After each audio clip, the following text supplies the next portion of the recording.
श्री स्वामी समर्थ. मी मोहिनी विजय निंबाळकर तुमचं आपल्या यूट्यूब चॅनलमध्ये खूप खूप स्वागत आहे. आजच्या व्हिडिओमध्ये आपण बघणार आहोत घराबाहेर कोहळा का बांधतात, त्याची पूजा कशी करायची आणि खराब कोहळा झाल्यावरती काय करायचे, त्याची लक्षणं काय आहेत.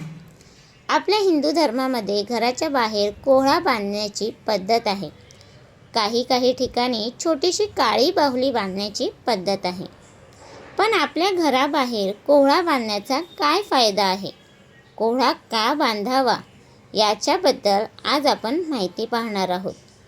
आणि कोहळा बांधायचा असेल तर त्याची काय पद्धत आहे ते सुद्धा आपण आपल्या आजच्या व्हिडिओमध्ये बघणार आहोत. प्रत्येक ठिकाणी आपल्याला असे पाहायला मिळते की अनेक लोक आपल्या घराबाहेर कोहळा बांधतात.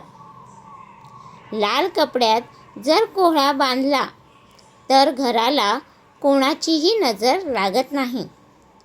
जर आपल्या मुख्य दाराला बाहेरून कोहळा बांधला तर आपल्या घरात कोणतीही दुष्ट शक्ती येत नाही आणि नजर दोषापासून आपल्या घराचं रक्षण होत असतं.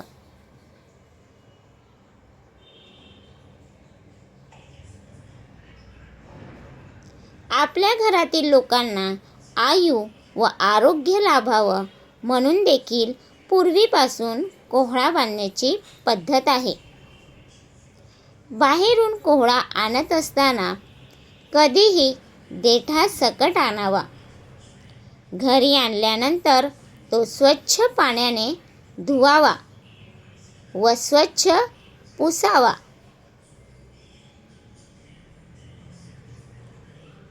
त्यानंतर त्याच्या दोन्ही बाजूला ओम काढावा.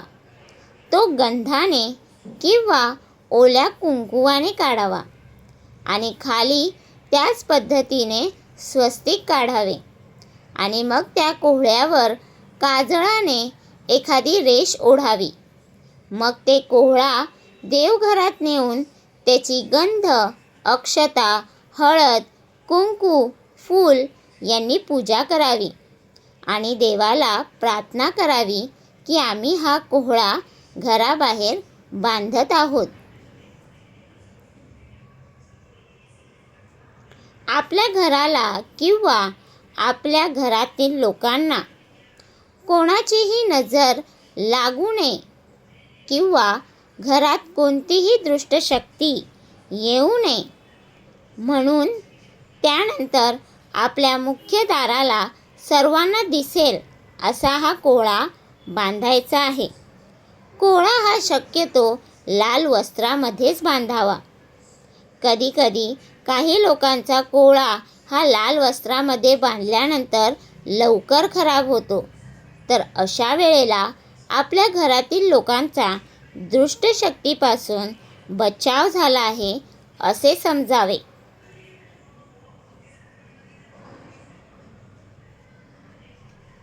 मग तो कोहळा कचऱ्यामध्ये टाकावा व दुसरा आणून त्याची वरीलप्रमाणे पूजा करावी.